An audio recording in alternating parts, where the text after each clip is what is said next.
Dîner de Pâques, 22 parents assis, ma sœur se tenue debout, un classeur à la main, il est temps que tout le monde sache ce qu'elle a fait à papa. Maman sourit. Mon oncle se figea. Je n'avais pas vu papa depuis 6 ans quand la porte d'entrée s'ouvrit et papa entra, pose ce classeur, Bénédicte. Je m'appelle Anne Dubois, j'ai 34 ans. Au dîner de Pâques chez ma mère à Saint-Germain-en-Laye, 22 parents étaient assis, le jambon refroidissait sur la table.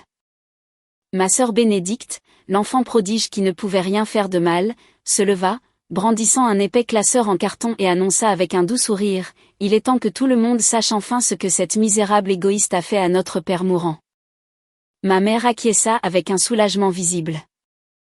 Mon oncle Marc se figea, sa fourchette à mi-chemin de sa bouche. Pendant si longues années, toute la famille a cru que j'étais le monstre qui avait manipulé papa sur son lit d'hôpital, falsifié des documents et volé 120 000 € de sa retraite alors qu'il se battait pour sa vie. Ils m'ont complètement effacée. Ils m'ont traité de voleuse, de traîtresse, de fille sans cœur qu'il avait abandonnée.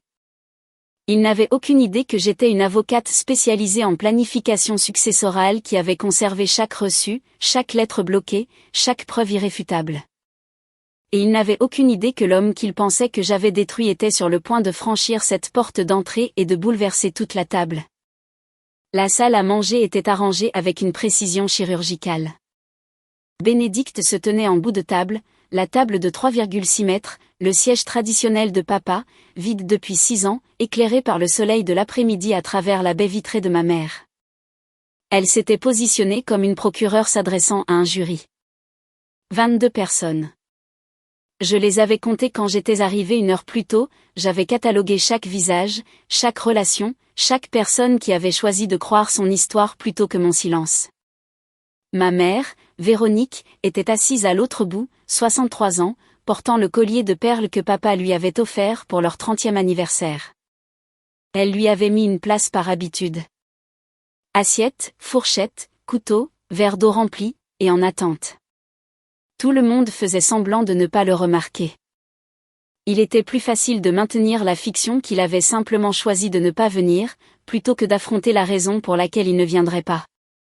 J'avais été reléguée à l'une des 3 tables pliantes installées pour les places supplémentaires. Les adolescents de mes cousins étaient absorbés par leur téléphone. Le nouveau petit ami de tante Jeanne qui ne connaissait pas l'histoire de la famille. Essentiellement la table des enfants. Bénédicte avait arrangé cela aussi. Bien sûr, quand j'étais arrivée et que j'avais vu le plan de table, de véritables marque-places écrits de la main soigneuse de ma mère, j'avais compris. Ce n'était pas seulement un dîner de Pâques. C'était une scène. Oncle Marc était assis à la table principale, au milieu à gauche, à côté de la chaise vide de papa. Ancien enquêteur du fisc, retraité depuis 3 ans, 70 ans, avec la posture méticuleuse de quelqu'un qui avait passé des décennies à interroger des fraudeurs fiscaux. Il ne cessait de jeter des coups d'œil à son téléphone, à la porte, à cette chaise vide. Je l'avais remarqué dès que je m'étais assise. Marc savait quelque chose. Le mari de Bénédicte, Loïc, était assis près d'elle, portant une Rolex que j'avais remarquée l'année précédant le dîner de Pâques, devenue trop toxique pour que j'y assiste. 18 000 € achetés en mars 2020. Je m'en souvenais parce que je suivais les détails financiers comme d'autres suivent les anniversaires. C'est un risque professionnel. La société d'investissement immobilier de Loïc était censée être à peine à flot cette année-là, selon les publications Facebook de Bénédicte, demandant des prières et des pensées positives. Le porte-document était sous ma chaise. En cuir bordeaux, un cadeau de papa en fait, envoyé par l'oncle Marc en 2021 après que j'ai été promue associée. Pas de carte, mais j'avais reconnu son écriture sur l'étiquette d'expédition. J'avais porté ce porte-document de mon appartement parisien à Saint-Germain-en-Laye comme si j'allais à une déposition parce que c'était une déposition et que j'étais la seule à m'être préparée. Mon téléphone avait vibré il y a 20 minutes. Numéro inconnu de Lille. Le texte était simple. Presque là. Ne la laisse pas ouvrir ce classeur encore. Je t'aime, papa. Je l'avais lu 3 fois avant que ma main ne cesse de trembler. Bénédicte ne cessait de toucher le classeur sur la table devant elle. En carton, d'environ 2,5 cm d'épaisseur, étiqueté de son écriture soignée, Succession du bois. Documentation procuration. Professionnel, d'avocat, une performance de crédibilité pour des gens qui ne feraient pas la différence entre des documents légaux légitimes et des faux bien conçus. Le jambon refroidissait. Les pommes de terre gratinées se figeaient. Des tulipes printanières dans un vase sur le buffet. La belle vaisselle sortit. Tout était arrangé pour une fête qui allait devenir tout autre chose. Je ne me suis pas levée. Je n'ai pas parlé. J'ai attendu. Parce qu'en 6 ans, j'avais appris que la personne qui parle en premier perd. Et j'avais déjà assez perdu. Je n'ai pas toujours été la mauvaise fille.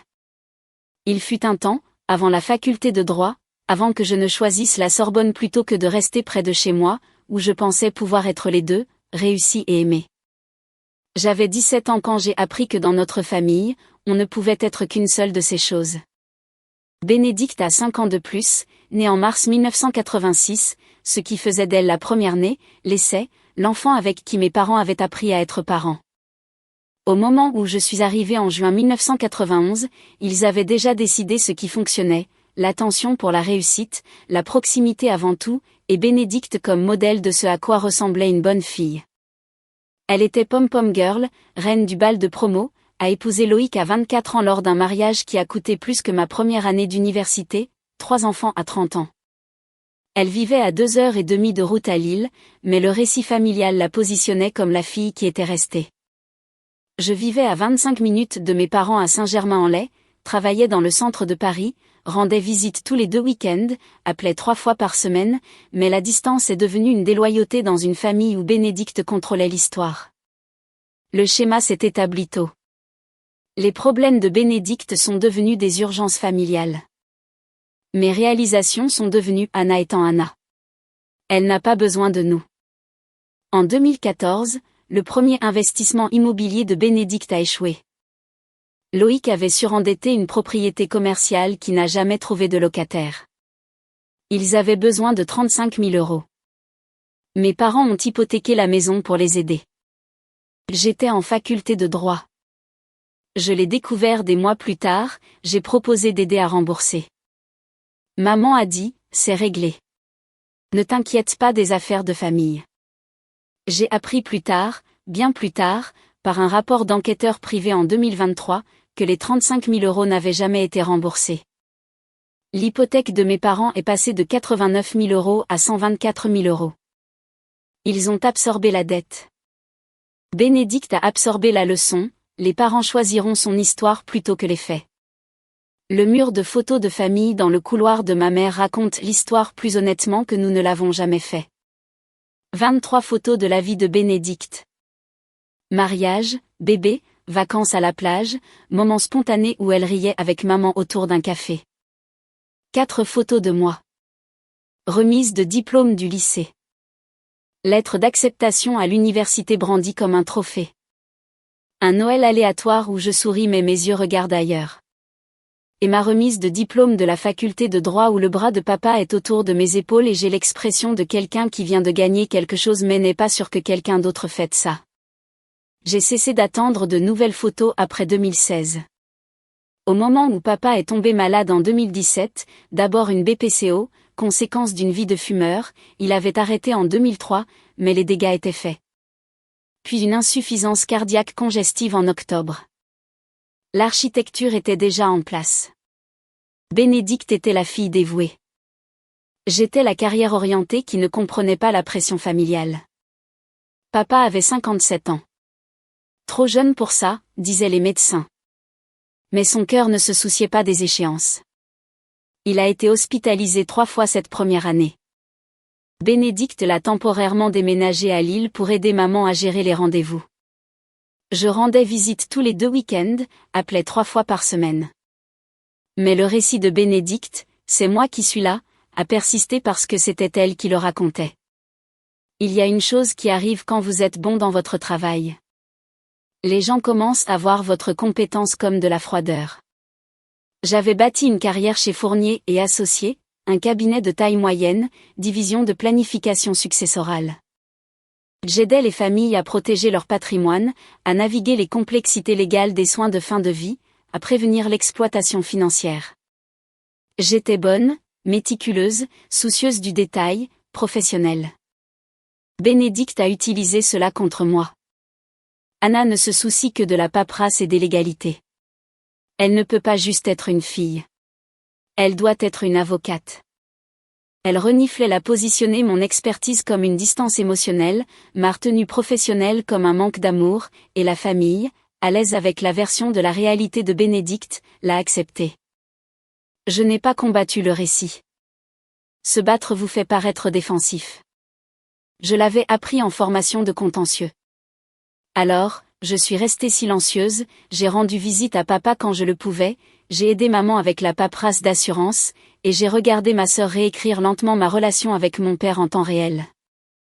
L'ironie est que ma spécialité était l'exploitation financière des personnes âgées. J'avais passé 3 ans à monter des dossiers contre des soignants, des membres de la famille, des conseillers de confiance qui avaient manipulé des personnes âgées vulnérables pour leur soutirer de l'argent, des biens, leur dignité. J'avais obtenu un jugement de 2,3 millions d'euros en 2021 contre une soignante qui avait systématiquement vidé les comptes d'une cliente de 78 ans. Je n'aurais jamais pensé que j'aurais besoin de monter un dossier contre ma propre sœur. Pas avant octobre 2018. Papa a été admis à l'hôpital Georges Pompidou le 11 octobre. Difficultés respiratoires sévères, liquide autour du cœur, exacerbation de BPCO compliquée par une insuffisance cardiaque congestive. Ils l'ont mis en chambre 814 avec un masque à oxygène et nous ont dit que c'était grave mais gérable s'il suivait les protocoles de traitement. Je suis arrivée du travail encore en costume. Bénédicte avait conduit les 2h30 depuis Lille, était déjà là, jouant la fille parfaite pour les infirmières. Maman avait l'air épuisée et effrayée d'une manière qui la rendait plus petite, comme si elle essayait de ne pas prendre de place dans la pièce. Loïc était dans la salle d'attente avec son ordinateur portable, prenant des appels pour une affaire immobilière. Papa était lucide, fatigué, effrayé, mais les yeux clairs d'une manière qui me faisait penser qu'il m'avait attendu avant de dire ce qu'il avait à dire. Anne. Sa voix était étouffée par le masque à oxygène, mais ferme. Tu comprends ces choses, les choses légales. Si quelque chose m'arrive, j'ai besoin de quelqu'un qui ne paniquera pas. Je veux que tu aies la procuration. Le visage de Bénédicte quand il a prononcé mon nom, pas de surprise, du calcul. L'assistante sociale a apporté les formulaires le 13 octobre. Papa a insisté. Il a expliqué son raisonnement, elle connaît la loi. Elle posera les bonnes questions. Elle ne laissera personne en profiter. Je voulais aider. Bien sûr, je voulais aider, mais je savais aussi que c'était éthiquement compliqué. Papa, j'apprécie la confiance, dis-je, assise sur le bord de son lit d'hôpital, faisant attention à ne pas déranger la perfusion. Mais je travaille en planification successorale. Si j'agis en tant que votre mandataire et prends des décisions financières, cela pourrait être perçu comme un conflit d'intérêts. Je pense que vous devriez choisir quelqu'un de neutre ou au moins me laisser vous mettre en contact avec un fiduciaire professionnel. Il était 14h30. J'ai le journal d'appel prouvant que j'ai appelé mon associée gérante, Josiane Leclerc, immédiatement après pour des conseils éthiques. Elle a confirmé ce que je savais déjà, techniquement permissible, mais professionnellement risqué. Mieux valait refuser. Dans le couloir, Bénédicte était au téléphone, faisant les 100 pas. J'ai entendu des fragments. Si elle prend le contrôle de son argent. J'ai rédigé une lettre de refus formelle le 15 octobre. Je l'ai fait certifier au bureau des services aux patients de l'hôpital. Caroline Dubois, officier public assermenté, numéro de timbre 381 925 561, 11h20. J'en ai donné une copie à papa, une à mon cabinet, et j'en ai envoyé une à l'adresse de maman où le courrier de papa allait. La lettre était claire, en raison des directives d'éthique professionnelle régissant les relations fiduciaires, je refuse respectueusement de servir de mandataire. Je recommande la nomination d'un fiduciaire professionnel ou d'un tiers neutre. Cette décision est prise dans le meilleur intérêt de papa afin d'éviter toute apparence d'irrégularité. Papa a compris. Il a embrassé mon front, disant « Tu es la bonne, Anne. 2 semaines plus tard, j'allais être accusée d'être l'opposé. Ce que je ne savais pas, ce que je ne découvrirais qu'en 2022, lorsque j'ai engagé un détective privé nommé Vincent Chevalier, et payé 12 000 € pour la vérité, c'est que 3 jours après mon refus, Bénédicte a obtenu un formulaire de procuration vierge, a créé une version révisée datée du 18 octobre, et a utilisé un tampon de signature qu'elle avait obtenu chez maman pour contrefaire la signature de papa. Jacques avait gardé un tampon de signature pendant des années, principalement pour la paperasse d'assurance. C'était plus facile que de signer à la main des dizaines de formulaires quand son arthrite s'enflammait. Maman le gardait dans le bureau, 2e tiroir, côté droit. Bénédicte savait exactement où il se trouvait. Elle a déposé la procuration falsifiée au Crédit Agricole de Lille le 22 octobre. Le document indiquait qu'elle avait procuration, mais en petits caractères, la partie que la plupart des guichetiers ne lisent pas attentivement, elle avait utilisé mon nom comme agent autorisé. Intelligent. Cela lui donnait accès tout en créant une trace écrite qui me désignait. Les retraits ont commencé immédiatement. 22 octobre, 15 000 €. Les registres de la succursale montrent une femme correspondant à la description de Bénédicte, mais le bordereau de retrait indique « Proc. Anne Dubois » dans le champ d'autorisation. 3 novembre, 28 000 €. Même succursale, même schéma. 8 novembre, 31 000 €. 12 novembre, 46 000 €. Total 120 000 € en 25 jours. L'intégralité du compte de retraite de papa, constitué en 30 ans d'économie prudente, disparu en moins d'un mois. Chaque retrait a eu lieu à la succursale de Lille. Aucun n'a eu lieu à moins de 80 km de ma résidence parisienne ou de mon lieu de travail. Je découvrirai ce détail à la page 56 du rapport de Vincent Chevalier, accompagné de photos de vidéosurveillance bancaire horodatées et datées. 12 novembre, 14h47. Une femme, un M70, cheveux blonds, correspondant à la description de Bénédicte, présentant la documentation de procuration, retirant 46 000 € par chèque de banque. Sa Honda CR-V argentée visible sur le parking. Immatriculation AB 123 CD enregistrée au nom de B. Dubois. J'ai regardé cette vidéo 17 fois. Bénédicte a souri à la guichetière, a fait la conversation sur la météo. A retiré les économies de toute une vie de notre père comme si elle déposait un chèque. L'audio est clair, mon père m'a demandé de m'en occuper pendant qu'il se rétablit. Il est si reconnaissant d'avoir de la famille en qui il peut avoir confiance. Je ne savais rien de tout cela en novembre 2018. J'étais occupé à monter des dossiers pour des clients valant des millions, aveugle à celui qui était monté contre moi. Le premier appel qui n'a pas abouti est arrivé le 15 novembre. J'appelais régulièrement le portable de papa depuis sa sortie de l'hôpital le 20 octobre. Le même numéro qu'il avait depuis 8 ans, celui que j'avais programmé dans mon téléphone sous « portable de papa » avec une photo de nous à ma remise de diplôme de la faculté de droit. Chaque appel pendant 2 semaines avait abouti. Nous avions parlé de son rétablissement, de son programme de médicaments, de son respect du régime pauvre en sodium prescrit par son cardiologue. 15 novembre, 19h43. J'ai appelé directement la messagerie vocale. J'ai essayé le fixe de maman. Bénédicte a répondu, « Papa ne veut pas te parler. N'appelle plus. » Le sol s'est dérobé sous mes pieds. Quoi? Pourquoi? Qu'est-ce qui s'est passé? Tu sais ce que tu as fait. Ne joue pas l'innocente. Bénédicte, je n'ai aucune idée de ce dont tu parles. Passe-moi papa. Il se repose. Et il a dit que si tu appelais, je devais te dire que c'était fini. Il est au courant pour l'argent, Anne. Il sait tout. L'appel a duré 1 minute 32 secondes. Je l'ai enregistré. J'ai tout enregistré. L'email est arrivé le lendemain.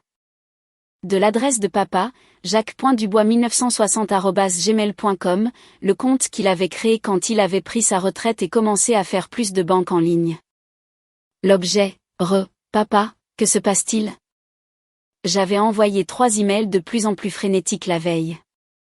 Sa réponse était chirurgicale, Anne, je t'ai fait confiance pour mon avenir financier. Tu as manipulé ma maladie et en as profité. J'ai des relevés bancaires qui montrent que tu as retiré 120 000 euros. Je ne veux pas. Veuillez respecter mes souhaits.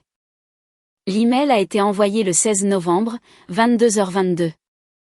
Je ne découvrirai qu'après le traçage de l'adresse IP de Vincent en 2023 qu'il provenait du réseau domestique de Bénédicte à Lille, et non de l'établissement d'hébergement pour personnes âgées où papa était censé séjourner. Elle l'avait envoyé depuis son compte. Il n'a jamais vu mes emails. N'a jamais écrit cette réponse. Ma réponse de 6 paragraphes expliquant le refus, joignant la lettre notariée, le suppliant de regarder les dates, est revenue, adresse email désactivée. Je suis allée à Saint-Germain-en-Laye le 18 novembre. Dimanche après-midi, les arbres déjà dépouillés. La rue où j'avais grandi semblait plus petite que dans mes souvenirs. Maman a ouvert la porte. Elle ne m'a pas laissé entrer. Ton père est à Lille en convalescence. Il ne veut pas te voir. Bénédicte a tout expliqué. Maman, je n'ai pas pris d'argent. J'ai des preuves. J'ai refusé la procuration. Je peux te montrer. Anne, Bénédicte m'a montré les relevés bancaires. Ton nom est sur les retraits. Pourquoi mens-tu? Parce que quelqu'un a falsifié mon nom. Maman, s'il te plaît. Ça n'a aucun sens. Ce qui n'a aucun sens, c'est que tu voles ton père malade et que tu essaies ensuite de blâmer ta sœur. Véronique se tenait dans l'embrasure de la porte, la main sur le cadre, bloquant physiquement l'entrée. Derrière elle, je pouvais voir le manteau de Bénédicte sur le porte-manteau, la voiture de Bénédicte dans l'allée. Bénédicte était à l'intérieur, écoutant. Alors que je me tournais pour partir, j'ai levé les yeux. 2e étage, fenêtre de la chambre d'amis. Bénédicte regardait, pas bouleversée, satisfaite. Noël est arrivé 4 jours plus tard. Je n'ai pas été invitée pour la première fois en 34 ans. Je suis passée devant la maison quand même. Je n'ai pas pu m'en empêcher. Garer un pâté de maison plus loin à 16h30. J'ai regardé à travers les fenêtres éclairées. Bénédicte en bout de table à la place de papa. Loïc, maman, oncle Marc, les cousins, toute la famille élargie. La chaise vide où j'aurais dû être n'était même pas mise. La table était arrangée pour exactement le nombre de personnes qu'ils avaient d'invités, et je n'étais pas une pièce manquante. J'étais juste partie. J'avais fait la tarte préférée de papa ce matin-là. Noix de pécan au chocolat, la recette qu'il m'avait apprise quand j'avais 12 ans. Je l'ai laissée sur le porche, j'ai sonné, je suis partie. J'ai appris plus tard d'une cousine qui me parlait encore que Bénédicte l'avait jetée, disant à tout le monde, nous n'acceptons pas la nourriture des voleurs. Oncle Marc est sorti alors que je partais, a croisé mon regard dans mon rétroviseur, n'a pas fait signe, ne m'a pas arrêté, est rentré à l'intérieur. Au cours des 2 semaines suivantes, Bénédicte a construit son histoire. Elle a dit à la famille que j'avais manipulé papa alors qu'il était sous sédatif aux soins intensifs, l'avait convaincu de signer une procuration parce que j'étais la fille responsable avec une expertise juridique. Puis j'avais systématiquement vidé son compte de retraite alors qu'il était trop faible pour m'arrêter. Quand il avait découvert ce qui s'était passé, elle a dit que j'avais disparu, l'avait complètement coupé, refusé de lui rendre ses appels. Elle a montré des relevés bancaires sélectifs, ceux avec mon nom falsifié, une déclaration sous serment de Loïc affirmant qu'il m'avait vu faire pression sur papa à l'hôpital. Une chronologie qui prouvait mon accès et mon opportunité. Le récit était parfait. Et moi, sans accès à mon père et sans preuve que quiconque croirait, je suis restée silencieuse. En décembre 2018, la famille avait choisi sa vérité. Et j'avais appris quelque chose que tout plaideur sait, on ne peut pas gagner un procès quand l'autre partie contrôle tous les témoins, toutes les preuves et le juge. Bénédicte avait transformé ma famille en son tribunal, et j'avais été condamnée sans jamais avoir pu témoigner. J'ai arrêté de me battre en décembre parce que me battre m'aurait fait paraître coupable. Au lieu de cela, j'ai commencé à documenter. Les lettres ont commencé en janvier 2019. Chaque semaine au début, puis mensuellement. Je les gardais courtes, affectueuses, exemptes d'accusations ou de défense. Juste, je t'aime. Tu me manques. J'espère que tu vas bien. 15 janvier 2019. Papa, je ne sais pas si tu lis ceci, mais je voulais que tu saches que je pense à toi. Le temps ici est froid. J'espère que tu restes au chaud. Je t'aime, Anne. J'utilisais le courrier recommandé quand je pouvais me le permettre. Preuve de livraison. Preuve que j'avais essayé. 20 mars 2019. Papa, c'est le premier jour du printemps. Je me souviens que tu disais toujours que c'était ta saison préférée. Tout reprend vie. J'espère que tu te sens plus fort. Anne. 14 juin 2019, joyeux anniversaire, papa. Tu as 59 ans aujourd'hui. Je suis assise dans mon appartement avec une photo de nous de ma remise de diplôme de la faculté de droit. Je suis fière d'être ta fille. Si tu veux me joindre un jour, mon numéro est le 01 23 45 67 89. Je t'aime, Anne. 63 lettres en 6 ans. Chacune enregistrée dans un tableur. Date d'envoi, numéro de confirmation de livraison, si c'était du courrier recommandé ou standard. 18 d'entre elles étaient recommandées. J'ai chaque reçu, chaque confirmation de signature, toutes signées par B. Dubois à l'adresse de maman. Bénédicte signait pour mes lettres à notre père et les lui cachait. 0 réponse, pas une. J'ai commencé à vérifier les avis de décès chaque semaine, terrifiée à l'idée d'apprendre qu'il était mort et que personne ne m'avait prévenu. Le travail est devenu l'endroit où je disparaissais. Je suis devenue associée junior en 2021 à 30 ans. Exceptionnellement jeune, ma spécialité dans les abus financiers envers les personnes âgées m'a valu une réputation de documentation méticuleuse, d'analyse financière forensique, de montage de dossiers infaillibles. J'ai remporté de lourds jugements, témoigné en tant qu'experte, été promue associée principale en 2023. Un jour, un client, un homme âgé dont le fils avait falsifié une procuration, m'a regardé après que j'ai gagné son procès et a dit « Vous vous battez comme quelqu'un qui sait ce que ça coûte de perdre ». Je suis allée à ma voiture et j'ai pleuré pendant 20 minutes. Les informations que j'ai glanées sont venues par fragments. J'ai créé un faux compte Facebook, Bénédicte m'avait bloqué il y a des années, et j'ai regardé ses publications. Mars 2021, dîner dominical avec papa. Si reconnaissante pour ce moment passé ensemble. La famille est tout. Bénie famille avant tout. La photo montrait Bénédicte, Loïc, maman et papa. Il avait l'air mince, plus vieux qu'il n'aurait dû, toujours légèrement derrière Bénédicte dans le cadre, ne regardant jamais directement l'appareil. Mais il était vivant. Première confirmation en 2 ans et demi. J'ai fait des captures d'écran de chaque photo, construit une chronologie, suivi les achats de Bénédicte grâce au registre public. Nouvelle maison en 2020, 485 000 €. La SARL de Loïc a déposé le bilan en 2019, l'a redéposé en 2020, a contracté un prêt commercial de 340 000 € en 2021. Le schéma était là si l'on savait comment regarder. Septembre 2022, j'ai pris la décision qui allait tout changer.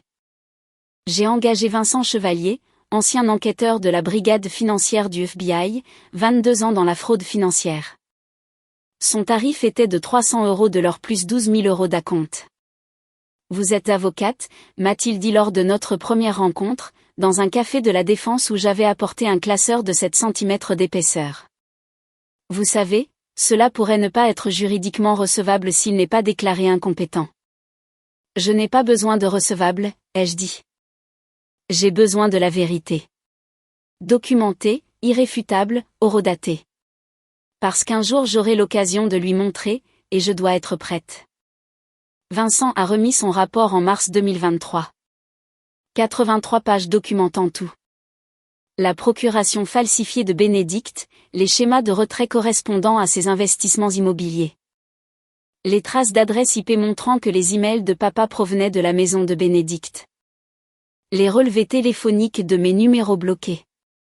Le suivi du courrier recommandé montrant des lettres livrées à l'adresse de maman mais jamais transmises. Page 74, objet, Bénédicte Dubois a maintenu le contrôle physique de la livraison du courrier à la résidence de Jacques Dubois via un service de réexpédition de courrier de la Poste enregistré en novembre 2018, renouvelé annuellement. Tout courrier adressé à J. Dubois acheminé à la résidence de B. Dubois, Lille. Elle avait convaincu papa de signer un formulaire de réexpédition de courrier. Elle lui avait dit que c'était temporaire pour l'aider à gérer ses factures pendant qu'il se rétablissait, puis ne l'avait jamais annulé. Chaque lettre que j'envoyais allait d'abord chez elle. Avril 2023, j'ai engagé Daniel Mercier, expert comptable judiciaire. Son travail, cartographier chaque euro des 120 000 euros, où il est allé, quand, qui en a bénéficié. 8 novembre 2018, retrait de 28 000 euros.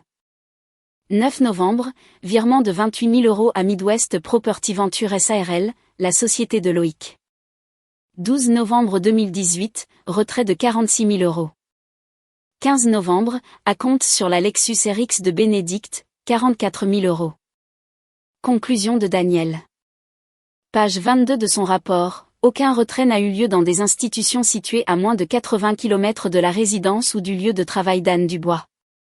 Toutes les transactions ont eu lieu au Crédit Agricole, succursale de Lille, utilisant la documentation de procuration déposée sous l'accès au compte de Bénédicte Dubois. J'avais des preuves. 83 pages d'un ancien enquêteur du FBI, 22 pages d'un expert comptable judiciaire, 18 reçus de courrier recommandés, copie des 63 lettres, le refus de procuration notariée. Je n'avais juste pas accès à la personne qui avait besoin de les voir. 2023 est devenu 2024. Je continuais d'envoyer des lettres, mensuellement maintenant, l'espoir s'amenuisant, mais la routine inébranlable. Promu de nouveau, chef de département, la plus jeune de l'histoire du cabinet. J'avais bâti une vie autour du vide laissé par mon père.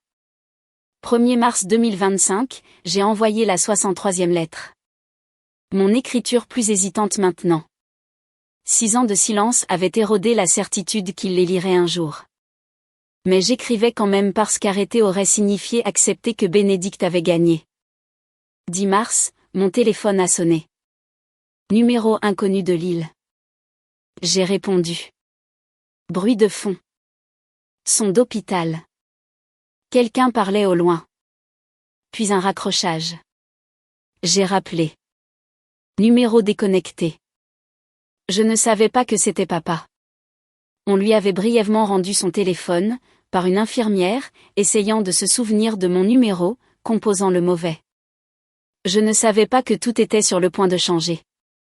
Le porte-document que j'avais apporté au dîner de Pâques avait été préparé à 6 heures du matin ce jour-là. Chaque document dans des pochettes de protection, des onglets de couleur, par ordre chronologique. Ce n'était pas de l'espoir. C'était une préparation à la guerre. Onglet 1, rouge, refus original de procuration, notarié le 15 octobre 2018. Onglet 2, bleu, rapport d'enquête de Vincent Chevalier, 83 pages, mars 2023. Onglet 3, vert, analyse forensique de Daniel Mercier, 22 pages, avril 2023. Onglet 4, jaune, reçu de courrier recommandé, 18 au total, de 2019 à 2025. Onglet 5, orange, copie des 63 lettres, par ordre chronologique. Onglet 6, violet, document de procuration falsifié de Bénédicte, obtenu par assignation du détective privé. Onglet 7, noir, tableau comparatif chronologique. Retrait versus achat majeur de Bénédicte, codé par couleur par date, montant, bénéficiaire. Le porte-document lui-même était en cuir bordeaux, celui que papa m'avait envoyé quand j'étais devenu associé. Son écriture sur l'étiquette d'expédition, pas de carte, mais je savais. J'avais aussi emballé un enregistreur vocal, petit, numérique, de haute qualité, parce que je savais que Bénédicte jouerait un rôle, et je voulais que chaque mot soit documenté. Les documents que Bénédicte ne connaissait pas étaient ceux qui allaient la détruire. Les images de vidéosurveillance bancaire, horodatées, la montrant effectuer des retraits, pas moi. La documentation d'interception du courrier de la poste prouvant qu'elle avait contrôlé le courrier de papa pendant 6 ans. Les relevés téléphoniques montrant mes numéros bloqués sur le téléphone de papa. Date de configuration le 16 novembre 2018. Autorisation de Bénédicte en tant que mandataire. L'affidavit à lui seul aurait pu la faire tomber. 6 d'entre eux notariés, datés, signés. Caroline Dubois, l'officier public assermenté qui avait témoigné de mon refus de procuration. Josiane Leclerc, mon associée gérante, confirmant la consultation éthique. 3 collègues qui avaient reçu mes emails concernant le refus de procuration en octobre 2018. Vincent Chevalier attestant des conclusions de l'enquête. Daniel Mercier, avis professionnel sur le schéma de fraude, un mur de crédibilité. J'avais aussi préparé un document supplémentaire, une plainte pénale pour faux et usage de faux et fraude, préécrite, datée, signée, prête à être déposée auprès du procureur général de la République. Bénédicte n'était pas avocate, mais falsifiait des documents de procuration et les déposait auprès d'institutions financières constituait une fraude. Je lui donnais une chance de confesser. Sinon, option nucléaire.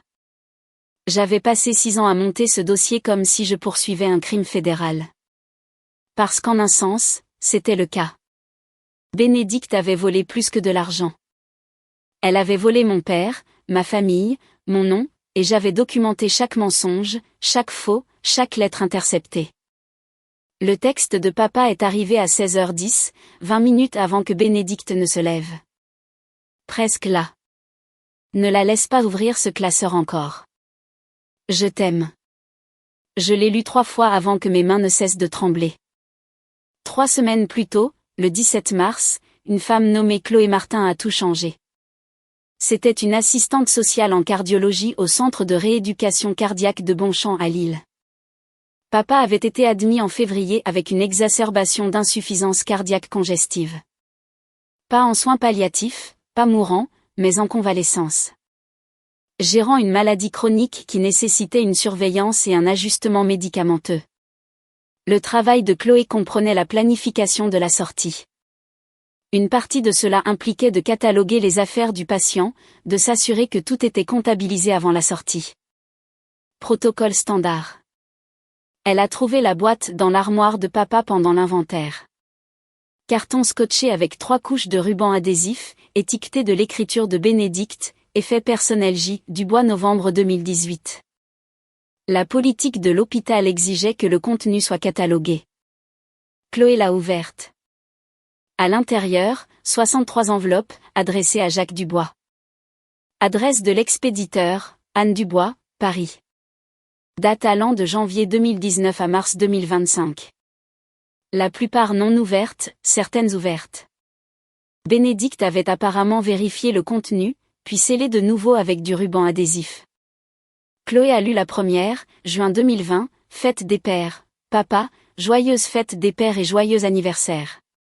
Tu as 60 ans aujourd'hui. J'espère que tu es entouré de gens qui t'aiment.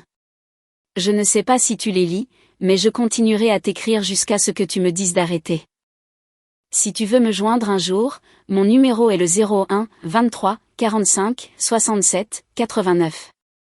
Nos appels du dimanche matin me manquent. Tes blagues terribles me manquent. Tu me manques, toi qui croyais en moi. Quoi que j'ai fait, je ne l'ai pas fait. Je t'aime toujours. Anne. Elle a vérifié le registre des visiteurs de l'établissement. Anne Dubois était sur la liste des visiteurs bloqués, ajoutée en novembre 2018, avec la mention « Demande du patient, pas de contact autorisé ».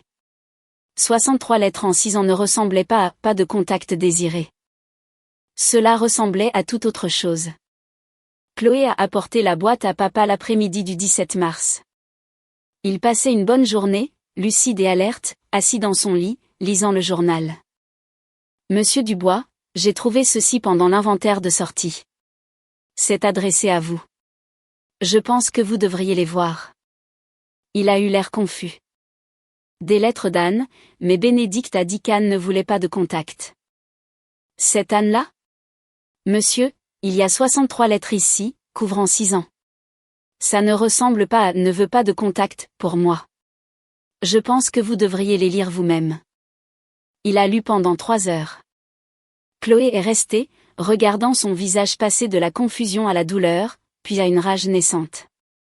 Quand il a eu fini, il l'a regardé, les yeux humides et la voix ferme. J'ai besoin d'aller en région parisienne. Pâques est dans 1 mois. Pouvez-vous m'aider? Au cours des 4 semaines suivantes, ils ont planifié.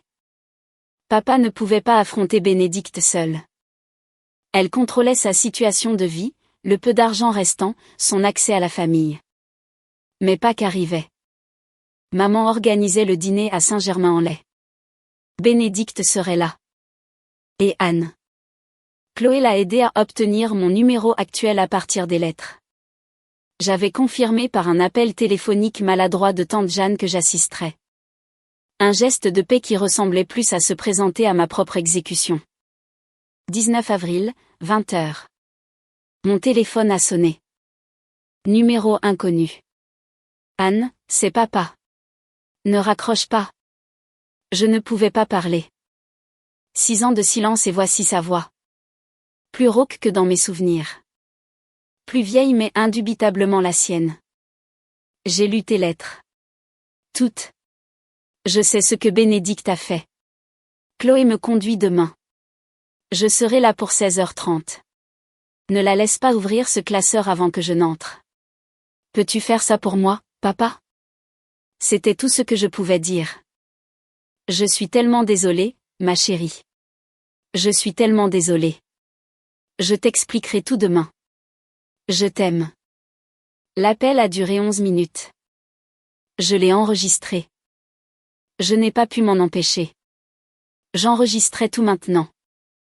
Il m'a dit qu'il m'aimait 8 fois en 11 minutes. Comme s'il essayait de rattraper 6 ans en une seule conversation.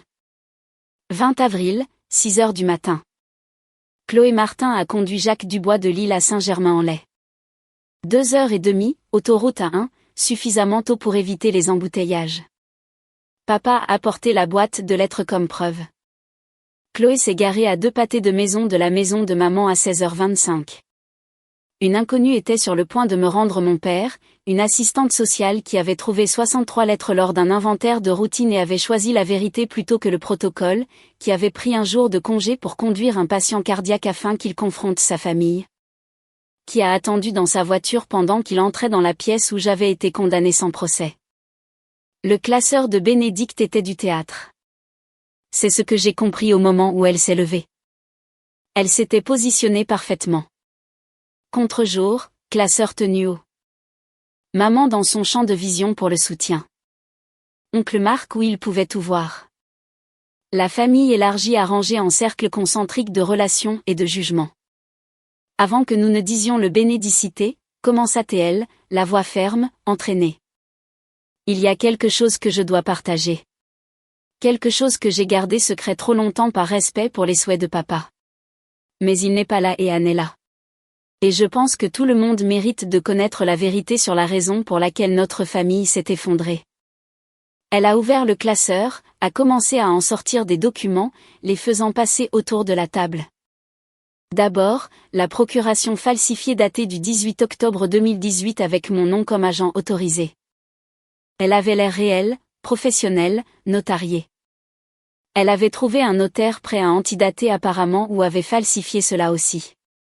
Deuxièmement, des relevés bancaires du Crédit Agricole montrant des retraits avec les annotations « Proc. Anne Dubois. Du 22 octobre au 12 novembre, 4 transactions totalisant 120 000 euros. Troisièmement, une déclaration sous serment de Loïc affirmant qu'il m'avait vu faire pression sur papa à l'hôpital, lui disant qu'il devait signer des documents alors qu'il était à peine conscient. Quatrièmement, une chronologie qu'elle avait créée, imprimée sur carton, montrant mon opportunité et mon accès pendant l'hospitalisation de papa. Le document a circulé, les cousins ont murmuré. Tante Jeanne m'a regardé avec quelque chose entre la pitié et le dégoût. La voix de Bénédicte s'est brisée au moment voulu, 18 octobre 2018. Anne a déposé la procuration, affirmant que papa l'avait demandé alors qu'il était sous sédatif. Novembre 2018. Les retraits commencent. 15 000 euros, 28 000 euros, 31 000 euros, 46 000 euros. Toutes les économies de retraite de papa disparues en un mois. Quand il l'a découvert, Anne a coupé tout contact plutôt que de lui faire face. Le visage de maman était vindicatif, comme si elle avait toujours su et entendait enfin quelqu'un d'autre le dire. Loïc acquiesçait solennellement à côté de Bénédicte, jouant le mari solidaire. Oubliant commodément que son entreprise avait reçu 28 000 euros de cet argent volé. Bénédicte pleurait maintenant, des larmes de performance, celles qui viennent avec une facilité habituée. Je ne voulais pas y croire. C'est ma sœur, mais l'épreuve. Cousin Bruno a pris la parole. Anne, c'est vrai? As-tu vraiment? Tante Jeanne, Anne, pourquoi ne t'es-tu pas défendue? 6 ans de silence. Bénédicte, la voix se brisant parfaitement, parce qu'elle ne peut pas, parce que c'est vrai et qu'elle le sait. Mes mains étaient sous la table, agrippant la poignée de la mallette. 6 ans de préparation compressée dans du cuir bordeaux. Je pouvais mettre fin à cela maintenant. Sortir les reçus, le rapport du détective privé, l'analyse forensique. La détruire devant tout le monde. Mais papa avait dit d'attendre. Alors je suis restée assise, silencieuse, pendant que Bénédicte jouait le point culminant d'une histoire qu'elle répétait depuis 6 ans. Elle avait monté son dossier magnifiquement, documents falsifiés, faux témoins, chronologie qui me faisait paraître coupable. Des larmes au bon moment. Il y avait juste une chose qu'elle ne savait pas. La porte d'entrée s'ouvrit. Tout le monde se tourna.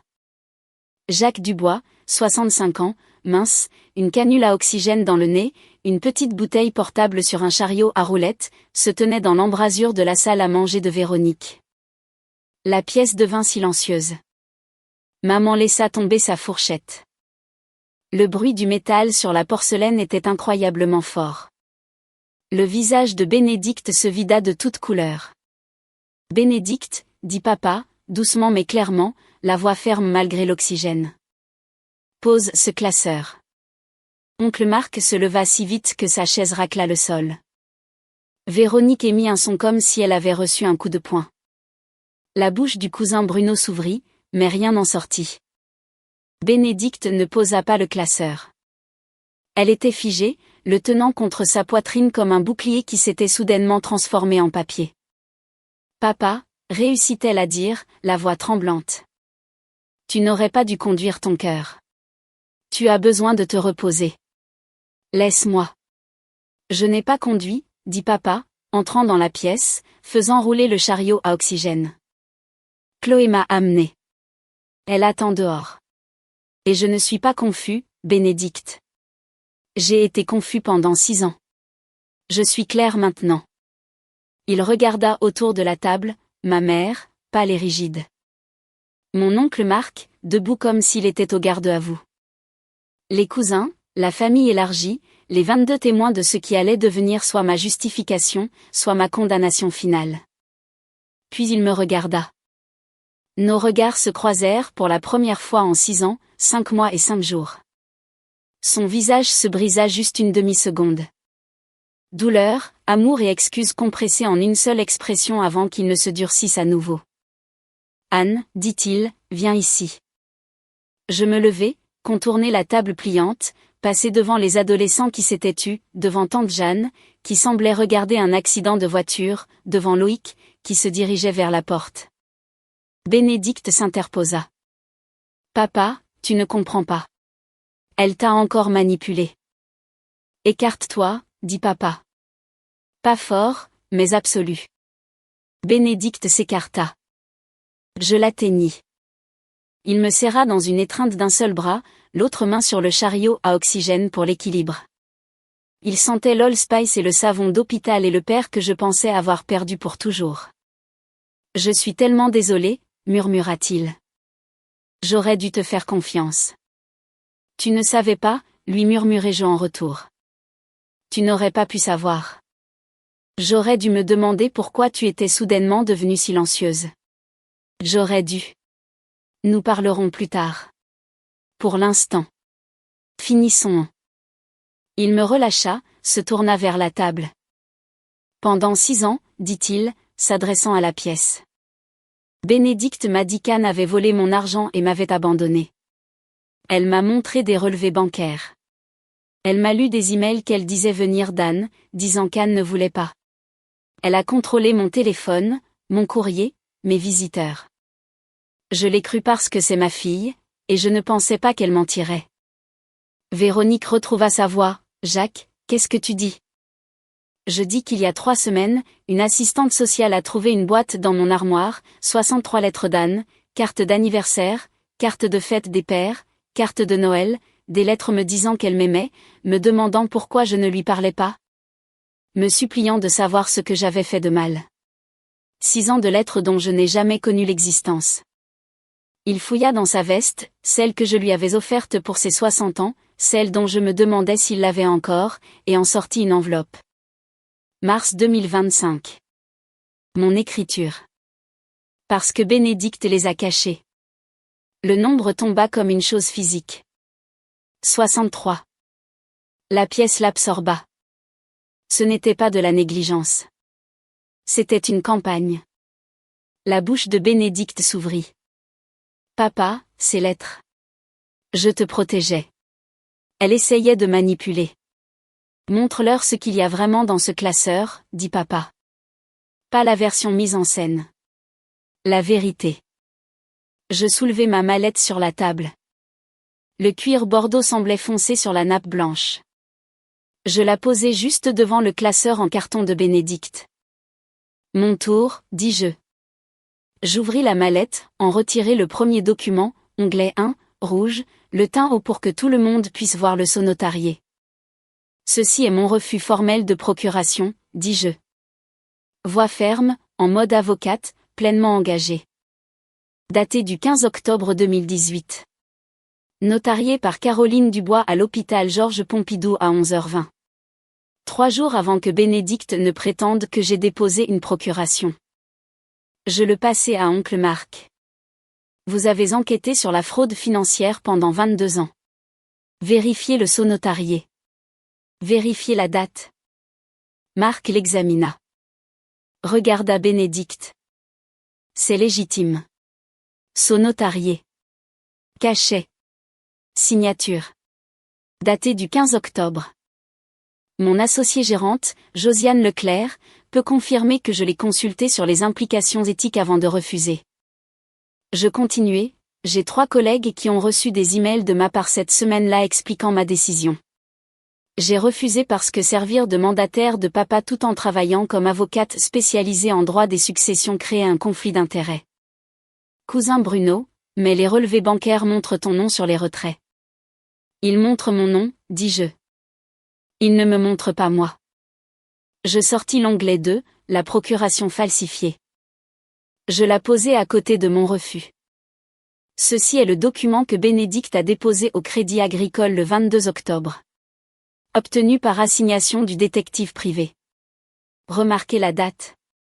18 octobre, 3 jours après mon refus. La signature correspond à un tampon de signature, pas à l'écriture réelle de papa. L'analyse forensique le confirme. Bénédicte avait accès à ce tampon. Il était gardé dans le bureau de maman pour la paperasse d'assurance. Je sortis l'onglet 3, l'analyse forensique de Daniel Mercier. Ceci est une chronologie de chaque retrait. Tous ont eu lieu au Crédit Agricole, succursale de Lille. Aucun à moins de 80 km de ma résidence ou de mon lieu de travail. Je déployai le tableau comparatif, codé par couleur, les dates correspondaient parfaitement. 8 novembre, retrait de 28 000 euros. 9 novembre, virement de 28 000 euros à Midwest Property Venture SARL, la société de Loïc. Loïc était déjà à mi-chemin de la porte. Bénédicte lui saisit le bras. Loïc, non. Mais c'était fini pour lui. Il sortit, la laissant seule. 12 novembre, retrait de 46 000 euros. Je continuai. 15 novembre. Acompte sur la Lexus RX de Bénédicte. 44 000 euros. La Lexus qu'elle a conduite ici aujourd'hui. Je sortis les photos de la vidéosurveillance bancaire. Image claire et horodatée de Bénédicte au guichet. Ceci est Bénédicte effectuant le retrait le 12 novembre à 14h47. Pas moi, Bénédicte. Les photographies circulèrent. On pouvait voir son visage, la voir sourire, la voir signer le bordereau de retrait. Tante Jeanne prit une des photos, lut l'horodatage, regarda Bénédicte. « Tu as fait ça ?» Bénédicte commença. Papa était confus. Il avait besoin d'aide. Quelqu'un devait. Quelqu'un devait falsifier des documents légaux et voler ses économies de retraite, la voix d'oncle Marc était froide. Bénédicte, j'ai enquêté sur des cas de fraude pendant 22 ans. Je sais ce que c'est. C'est de l'exploitation financière systématique, et tu as piégé ta sœur pour ça. Je sortis l'onglet 2, le rapport de 83 pages de Vincent Chevalier. J'ai engagé un détective privé en 2022, dis-je, ancien du FBI, division crime en col blanc. Ce rapport documente tout.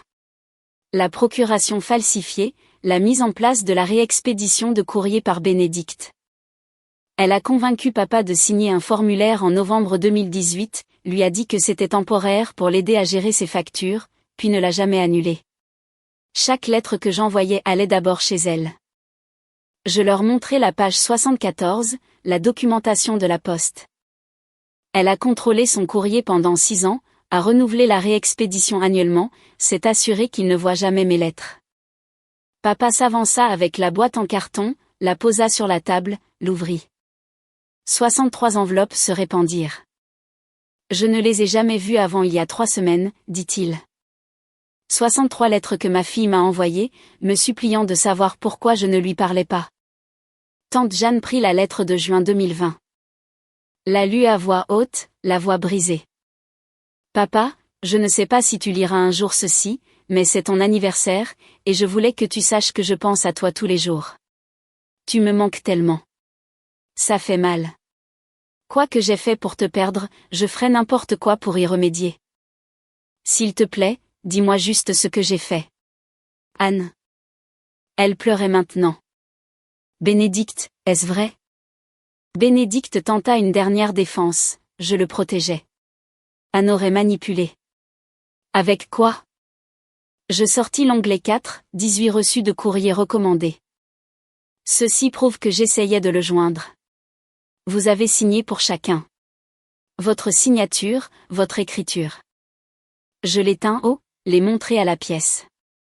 Reçu daté du 14 juin 2019. Signé par B. Dubois. 24 décembre 2020. Une carte de Noël signée par B. Dubois. 14 février 2022. 1er mars 2025. Il y a 3 semaines. Pendant que papa lisait les lettres cachées et découvrait la vérité, Bénédicte interceptait encore de nouvelles. Les preuves étaient accablantes maintenant. Des documents couvrant la table, des photographies, des rapports, des lettres, des reçus. Bénédicte regarda autour de la pièce, ne trouva aucun soutien. Tout le monde la regardait avec une horreur naissante. Oncle Marc parla, la voix douce mais portant, « Il y a 2 jours, j'ai reçu un appel de l'agente Sophie Morel, brigade financière. Bénédicte, vous et Loïc faites l'objet d'une enquête pour fraude immobilière. Un dossier distinct. Mais quand elle m'a demandé si je savais quoi que ce soit sur votre historique financier, je lui ai dit que j'avais des soupçons depuis des années. Votre style de vie n'a jamais correspondu à vos revenus. L'entreprise de Loïc a échoué à plusieurs reprises, mais vous continuiez à acheter de nouvelles voitures, de nouvelles maisons. Je ne savais pas pour l'argent de papa avant ce soir, mais je ne suis pas surpris. La dernière défense de Bénédicte s'effondra. C'est l'affaire de Loïc. Je n'ai pas, vous étiez copropriétaire de la SARL. Votre signature est sur les documents. Vous avez déjà des problèmes fédéraux. Ceci. Il fit un geste vers la table. Point ne fait qu'empirer les choses. Véronique parla enfin, Bénédicte, qu'as-tu fait? Et Bénédicte, acculée sans nulle part où aller, craqua. J'avais besoin de l'argent, dit-elle, la voix éraillée. L'entreprise de Loïc était en faillite. Nous avions les enfants, l'hypothèque. Je pensais que je le rembourserais, mais ensuite tout a dégénéré, et je ne pouvais pas le dire à papa parce qu'il me haïrait. Et il était plus facile de faire d'Anne la méchante parce qu'elle n'était pas là. Elle ne pouvait pas se défendre et tout le monde pensait déjà qu'elle était froide. De toute façon. Elle avait l'avoué devant 22 personnes sur mon enregistreur vocal qui fonctionnait toujours dans ma poche. 6 ans de mensonges détruits en un seul aveu. Le silence qui suivit fut absolu. Bénédicte resta là, le mascara coulant, tenant son classeur de faux documents contre sa poitrine comme s'il pouvait encore la sauver. Il ne le pouvait pas. Maman resta figée au bout de la table, son visage de la couleur du vieux journal. Oncle Marc resta debout, solide comme un mur. Ancien enquêteur observant une confession qu'il avait vue venir. Je sortis un document de plus, la plainte pénale préécrite, prête à être déposée. J'ai écrit ceci il y a 3 mois, dis-je, montrant à Bénédicte la plainte formelle pour faux, fraude, exploitation financière d'un adulte vulnérable, usurpation d'identité, fraude postale. Je l'ai portée, attendant de voir si vous diriez un jour la vérité. Vous venez de le faire devant des témoins. Ses yeux s'écarquillèrent. Anne, s'il te plaît. Je vous donne un choix, dis-je. Vous avouez tout au procureur de la République. Vous restituez ce qui reste des 120 000 euros. Je sais qu'il n'y a plus qu'environ 9 000 euros sur le compte où vous l'avez transféré. Vous vendez la Lexus. Le produit de la vente revient à papa. Vous effectuez des paiements mensuels jusqu'à ce que vous ayez remboursé au moins la moitié, et vous acceptez un contact surveillé et nul avec papa, sauf s'il le demande spécifiquement. Ou je dépose ceci demain. J'appelle l'agente Morel moi-même et laisse le système fédéral s'occuper de vous. Vous avez 60 secondes. Le compte à rebours fut silencieux, mais tout le monde le ressentit. 30 secondes. Bénédicte cherchait de l'aide qui ne venait pas. 45 secondes. Loïc était parti. Maman fixait ses mains. Les cousins reculaient comme si la proximité de Bénédicte pouvait les contaminer. 60 secondes. Je vais le faire, murmura Bénédicte. Je vais avouer. Je vais rembourser. Juste, ne déposez pas la plainte. S'il vous plaît. Oncle Marc supervisera le remboursement, dis-je. Audit mensuel. Vous manquez un paiement, je dépose immédiatement. D'accord. D'accord. Je regardais papa. Il tenait le bord de la table, les jointures blanches, respirant plus fort qu'il n'aurait dû, mais sa voix était ferme. Tu me verras quand je l'autoriserai, dit-il à Bénédicte. Tu parleras quand je te le demanderai. Tu regagneras chaque seconde de confiance que tu as détruite. Et si tu me mens encore une fois, juste une fois de plus, Bénédicte, c'est fini. Tu comprends? Oui, papa. Véronique se leva, s'approcha de Bénédicte, et un instant je pensais qu'elle allait la réconforter, mais elle ne le fit pas. Comment as-tu pu, dit-elle, la voix petite et brisée. Comment as-tu pu faire ça à ton père? À ta sœur? Tu savais. La voix de Bénédicte monta, désespérée, tu savais que j'avais des difficultés. Tu m'as laissé gérer son argent. Je t'ai fait confiance, dit Véronique, reculant. J'ai choisi de te faire confiance. C'est de ma faute. Mais ceci, elle fit un geste vers l'épreuve qui couvrait la table. Ceci, c'est de ta faute. Le dîner était terminé. Personne n'a mangé. Le jambon est resté froid et intact. Les tulipes fanaient dans leur vase. La belle vaisselle ne contenait rien d'autre que le poids de 6 années de mensonges enfin exposés. Les gens commencèrent à partir discrètement. Les cousins rassemblèrent leurs enfants. Tante Jeanne me serra dans ses bras en partant, murmura, « Je suis tellement désolée que nous n'ayons pas douté. » Oncle Marc resta. Se tint à côté de papa comme un gardien. « Je m'occuperai de la surveillance financière, me dit-il, et je témoignerai pour tout ce dont vous aurez besoin. J'aurais dû faire ça il y a des années. Vous le faites maintenant, dis-je, c'est ce qui compte. » Bénédicte resta seule à la table où elle avait planifié son triomphe. Le classeur de faux documents toujours ouvert devant elle. La chaise vide où Loïc avait été. La famille qu'elle avait contrôlée par des mensonges dispersés est partie. Maman s'approcha de moi alors que j'aidais papa à la porte. « Anne, dit-elle, je suis désolée. J'aurais dû. Tu aurais dû me croire, dis-je. Tu aurais dû poser des questions. Tu aurais dû te demander pourquoi j'étais soudainement devenue silencieuse. Tu as choisi son histoire parce que c'était plus facile. Ce n'est pas quelque chose que je peux pardonner tout de suite.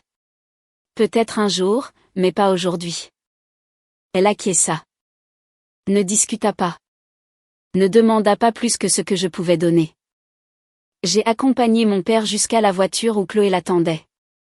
Une inconnue qui avait montré plus de loyauté que le sang. Merci, lui dis-je, d'avoir trouvé les lettres, de l'avoir conduit, d'avoir attendu. Merci.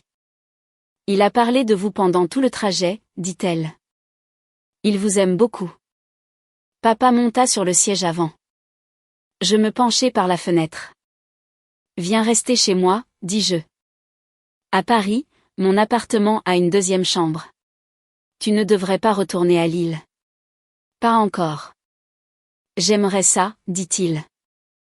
Je les ai suivis jusqu'à Paris dans ma propre voiture, la mallette sur le siège passager, preuve d'une affaire que j'avais gagnée sans jamais avoir à déposer de plainte. 6 ans j'avais attendu d'entendre la vérité prononcée.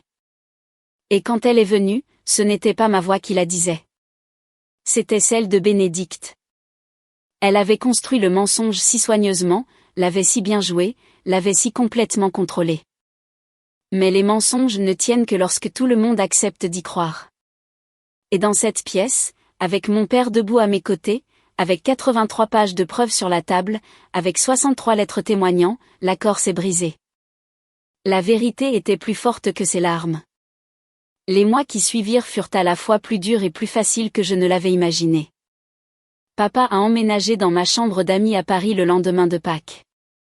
Nous avons vidé les cartons que j'utilisais pour le stockage.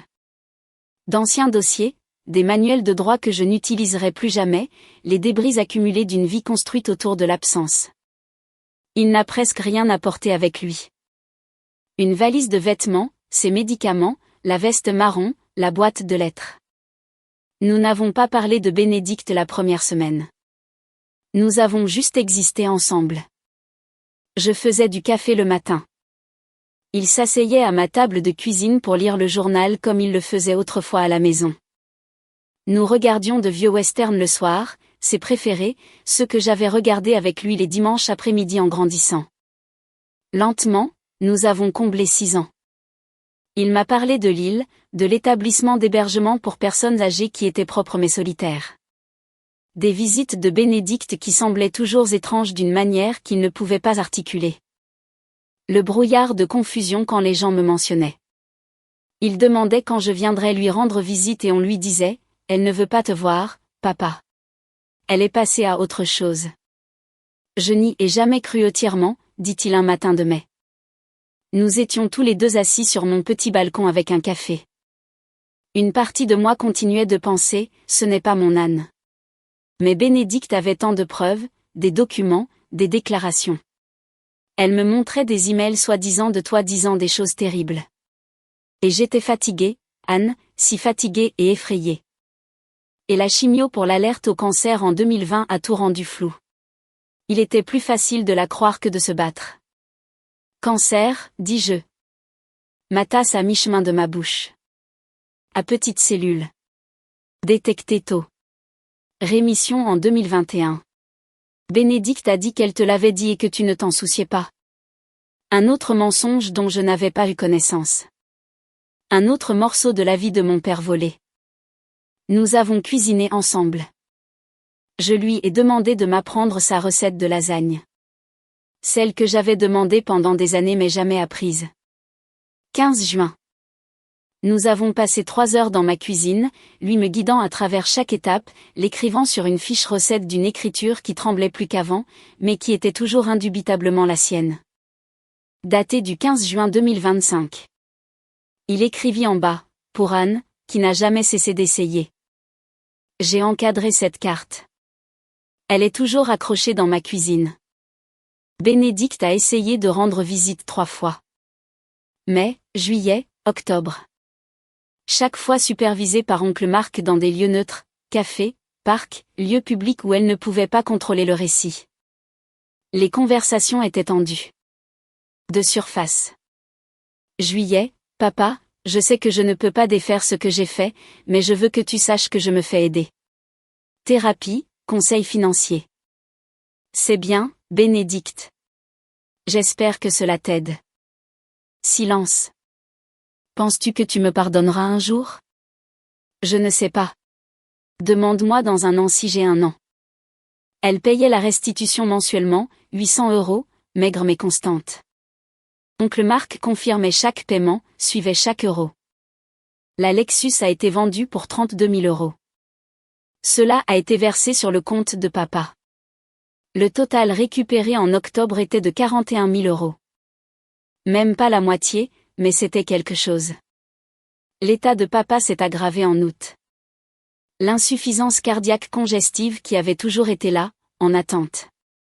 Il a été brièvement hospitalisé, est sorti avec des protocoles médicamenteux plus stricts, et la compréhension que nous gérions un déclin, et non une prévention.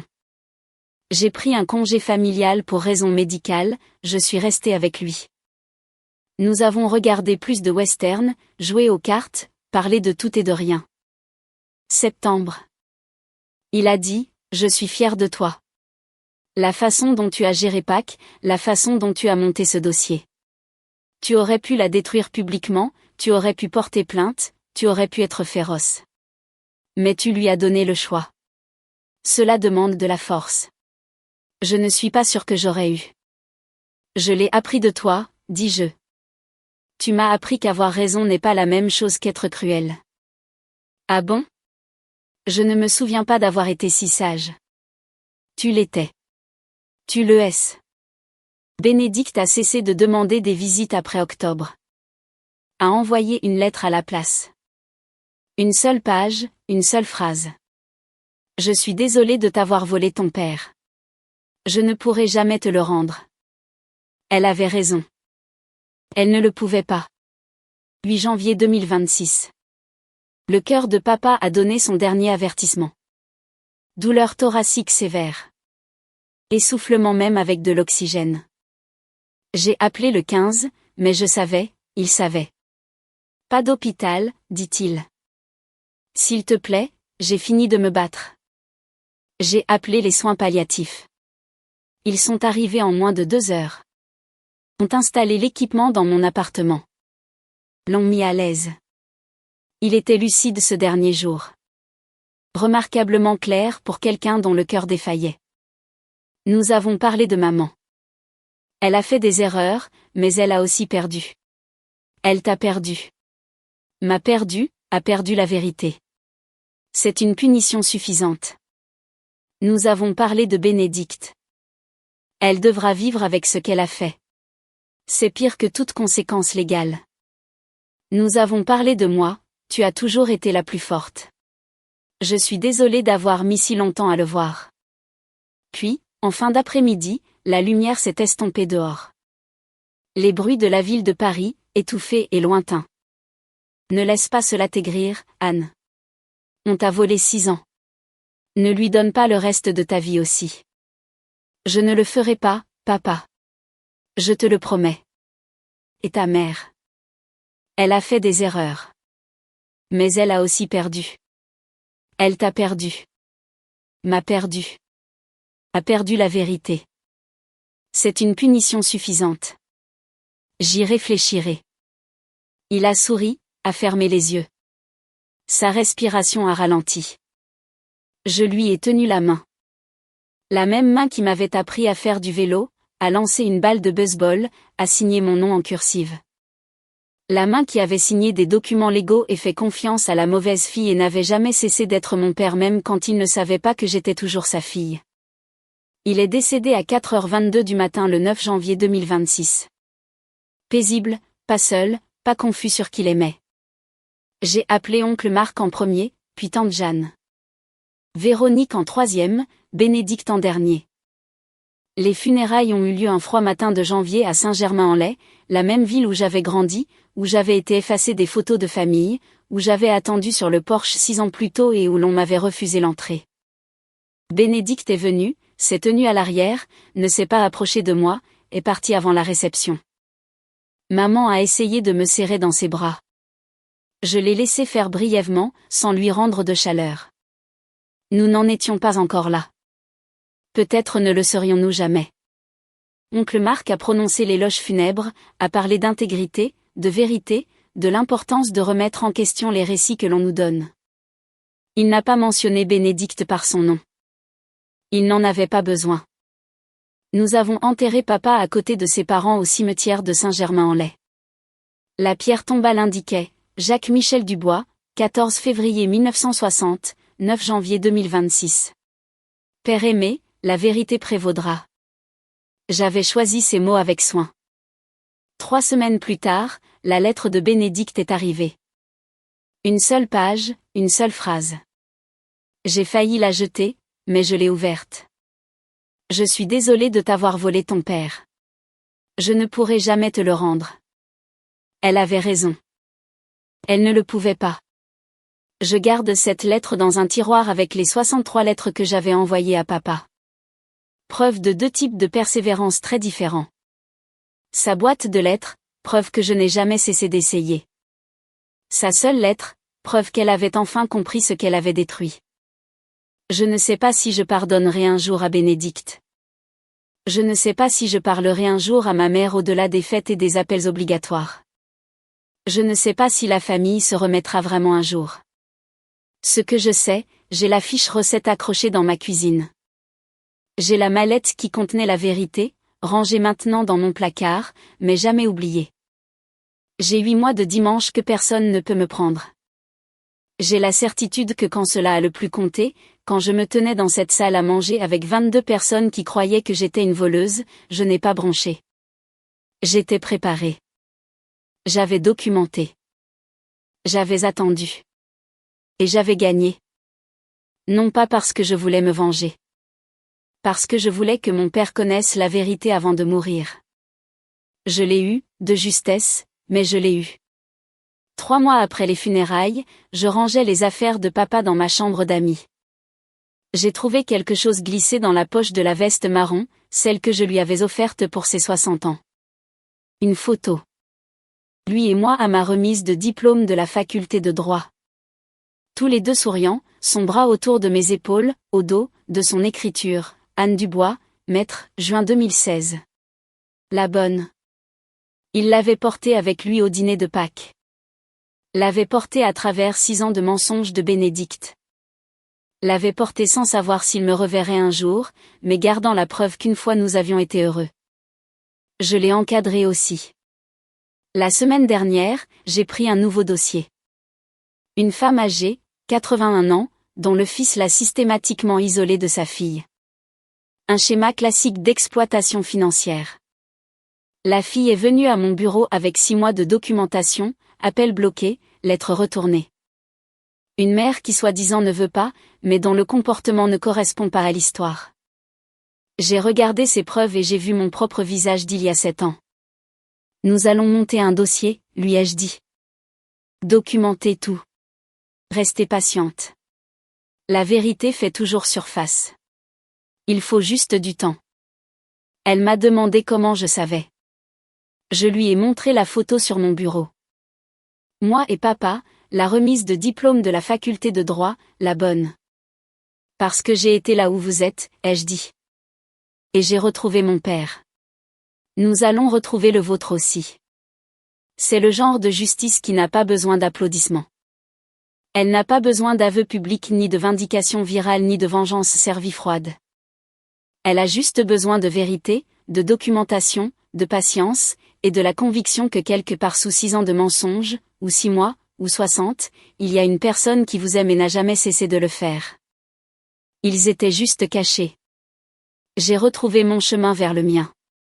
8 mois, recette de lasagne, western du dimanche, lettre enfin lue, vérité enfin prononcée. Ce n'était pas assez de temps.